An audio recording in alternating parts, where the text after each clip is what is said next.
Assalamualaikum warahmatullahi wabarakatuh. Perkenalkan, nama saya Nurul Hidayati dengan NIM H5401221162. Di sini saya akan menjelaskan tentang kointegrasi dan ICM. Nah, kointegrasi itu suatu kondisi di mana dua atau lebih variabel time series yang tidak stasioner secara individu memiliki hubungan jangka panjang yang stabil. Nah, sedangkan ECM atau Error Correction Model itu tuh model yang digunakan untuk menggambarkan dinamika jangka pendek dari variabel yang memiliki hubungan kointegrasi dengan tetap menjaga konsistensi terhadap hubungan jangka panjangnya. Nah, mengapa kointegrasi dan ECM itu penting? Nah, kointegrasi itu penting untuk menghindari hasil regresi yang menyesatkan atau spurious regression ketika menganalisis data time series. Sedangkan ECM digunakan untuk mengatasi masalah ketidakseimbangan jangka pendek dan menjelaskan bagaimana variabel menyesuaikan diri menuju keseimbangan jangka panjang. Nah, kapan sih biasanya kointegrasi dan ECM itu digunakan? Eh, Itu digunakan ketika variabel yang diteliti itu bersifat tidak stasioner di level, namun diduga memiliki hubungan jangka panjang. Nah, ECM ini digunakan setelah ditemukan adanya hubungan kointegrasi antar variabel. Nah, gimana sih biasanya konsep ini itu digunakan? Biasanya itu dalam penelitian ekonomi dan keuangan. Nah, digunakan oleh ekonom, peneliti, dan analis data yang bekerja dengan data time series.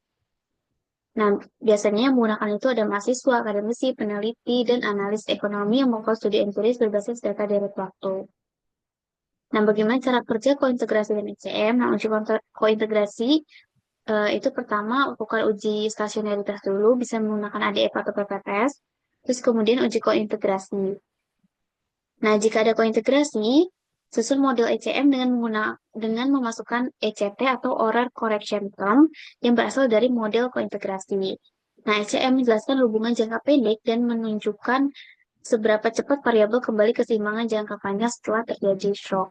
Nah, jadi itu kesimpulannya untuk menggunakan ECM itu semua data harus stasioner pada first difference, semua variabel harus eh, stasioner pada first difference dan terkointegrasi baru bisa kita melakukan analisis ECM. Nah, di sini saya akan memberikan tutorial menggunakan software RStudio. Nah, kalian buka dulu software RStudio-nya, terus kita klik file, terus import dataset. Ini from Excel. Kita mau import data kita ya. Klik browse. Nah, kalian cari data kalian ada di mana. Nah, biar memudahkan kita saat nanti mengujinya, ini namanya kita ubah aja jadi data atau apapun yang kalian mau. Nah, di sini datanya itu tahunan dari 1975 sampai 2024 dengan variabel dependennya Y, variabel independennya X1 dan X2. Jadi tinggal diimport. Oke, setelah import kita ke uh, R-script-nya. Kalau kalian belum ada, klik file, klik new file, klik R-script. Nah, di sini kalian tinggal ikutin aja. Nah, jadi ini kalian install dulu semua package-nya. Ini klik install. Nah, misal tadi ada ATSA, stats, ini kalian cari aja di sini ATSA gitu. Kalian install gitu karena di sini udah saya install, jadi ini tinggal kita jalanin aja. Tinggal kita library. Ini semua di library terus di run. Nah, setelah itu karena tadi data kita ada tahunnya, kita mau ilangin, kita beri nama datanya baru TS data nama datanya sama dengan data, C minus 1. Minus 1 itu berarti kita mau hilangin kolom pertama gitu ya. Nah, ini kita run. Nah, setelah itu kita mau biar terdeteksi data kita itu time series, kita tulis TS. TS data sama dengan TS dalam kurung TS data karena tadi udah diubah nama datanya dari 1975 karena kita tahunan 1975 pertama dengan frekuensinya 1 karena tahunan ya datanya. Kalau kalau kuartal frekuensi 4, kalau bulanan berarti frekuensi 12 gitu ya. Ini tinggal di run. Nah, sekarang kita mau lihat plot datanya. Nah, ini ada plotnya ya. Ini Y, variabel dependennya X1, X2-nya. Kelihatan ya tidak stasioner. Nah, buat kita uji stasioneritasnya, kita karena di data kita ini ada tiga variabel, ada dependen sama independennya dua, kita ubah dulu kayak gini ya, biar lebih memudahkan. Nah ini kalian tulis aja ya sama dengan ts data, koma. Nah ini tuh yang ininya tuh nama data kita. Di sini nih Y, sesuai kapitalnya, angkanya itu harus sama persis. Nah di sini kita bikin gak usah kapital aja. Ini yang kita bakal simpen. Ini di run aja. Nah, setelah itu karena tadi kita udah kelihatan banget nih ya kalau ini tuh enggak stasioner. Jadi kita lakukan difference pertama. Caranya ini variabel terserah kalian namanya. Tapi kalau aku D, D besar terus sama variabel yang tadi di sini gitu. Terus tinggal ditambahin div yang artinya differencing, ts data. Nah, ini sama kayak tadi tinggal di copy aja. Nah, ini kita bisa run. Nah, sekarang kita coba uji stasioner pada variabel yang belum di difference dulu ya. Kita coba apakah benar dia tidak stasioner. Oke, ini kita coba variabel y-nya. Nah, ini kelihatan ya nggak stasioner variabel y-nya. Variabel x1-nya juga nggak stasioner. Variabel x2-nya juga nggak stasioner. Sekarang kita coba yang udah di difference. Variabel yang sudah di difference. Nah, ini dy. Berarti difference pertama variabel y ini udah stasioner ya. Terus yang dx1 juga sudah stasioner. DX2 juga sudah stasioner.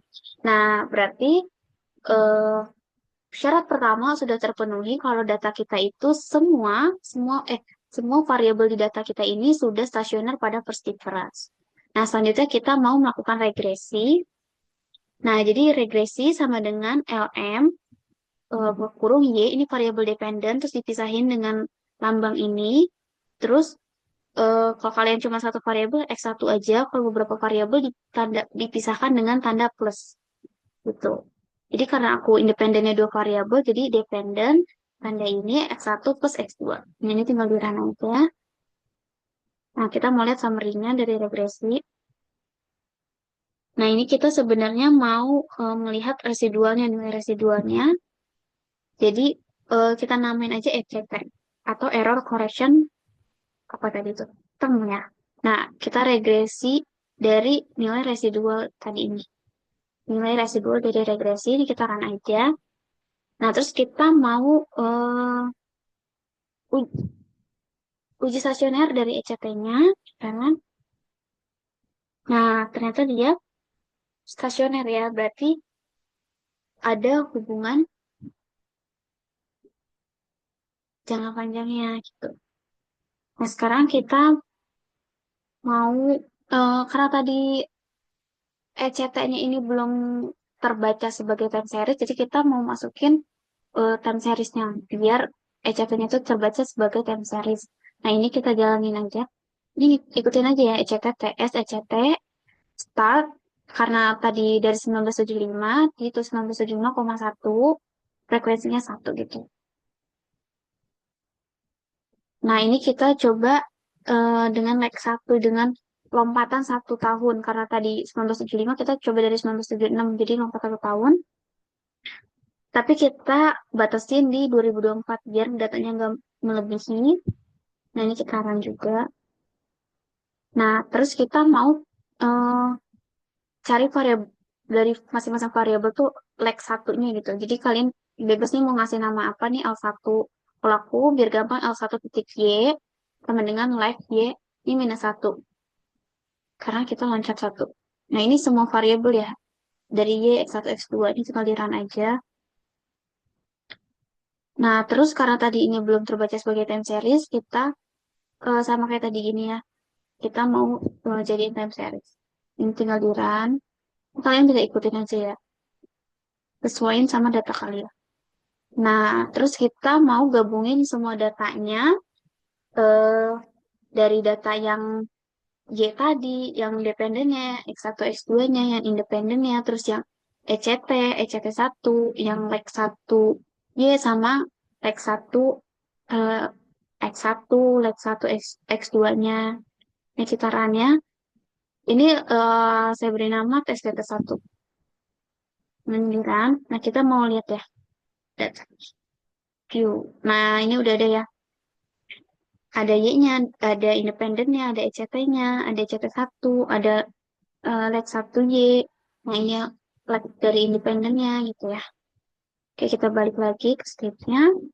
Oh, kalau ini kalau kalian mau lihat di konsolnya sini, nah ini ada datanya.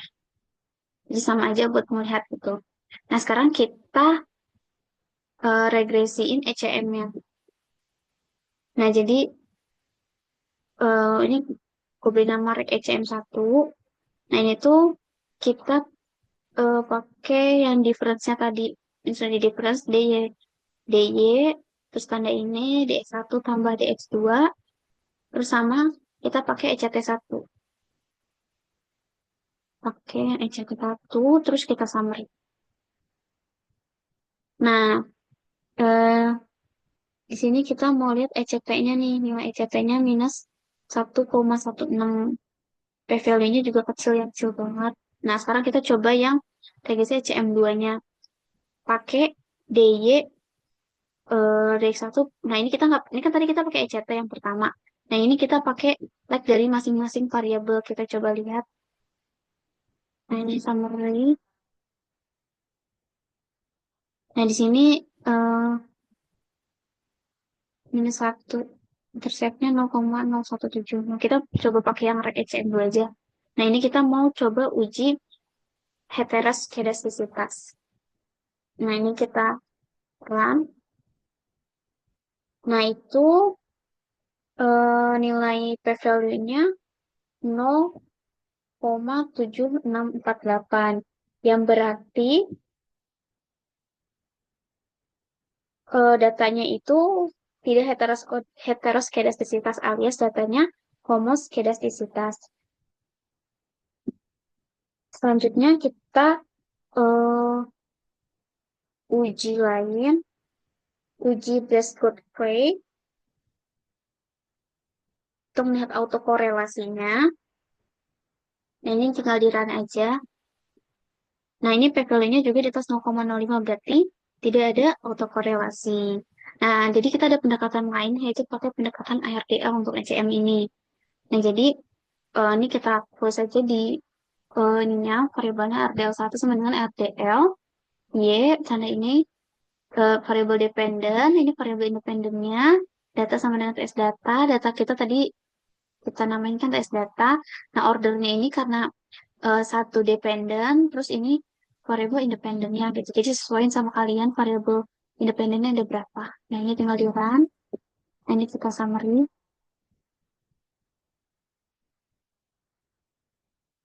Nah, di sini p-value-nya juga kecil banget. Nah, kita mau lihat TS datanya. Nah, sekarang kita ini buat melihat datanya aja tadi data. Ini nggak perlu sih. Ini bisa kalian hapus. Ini nggak perlu. Nah, ini kita mau bond F-test sama bond t-test. Sebenarnya sama aja, tapi mau lebih meyakinkan, kita coba. Nah, di sini p-value-nya kecil banget ya, 1,-06. Coba kita pakai t-testnya. 1, minus 0,6 juga. Berarti data ini terkointegrasi. Tuh. Sama-sama kecil banget ya. Lanjut kita coba ECM dengan ECM air real. Nah, ini kita summary ECM-nya. Nah, di sini kita bisa lihat intercept-nya, kita bisa lihat standar error-nya, kita bisa lihat t-value-nya, kita lihat R-squared-nya di sini. Besar banget. Residual standar error-nya 0,3029. Nah, di sini juga p-value-nya kecil. Kecil ya. Jadi data kita ini berarti bagus gitu. Nah, jangan lupa syarat untuk ECM itu semua variabel baik dependen maupun independen itu harus stasioner pada first difference, tidak stasioner pada level, dan tidak stasioner pada second difference. Lalu, datanya itu terkointegrasi, jadi kita bisa melakukan ECM ini. Sekian dari saya, maaf apabila ada kesalahan. Wassalamualaikum warahmatullahi wabarakatuh.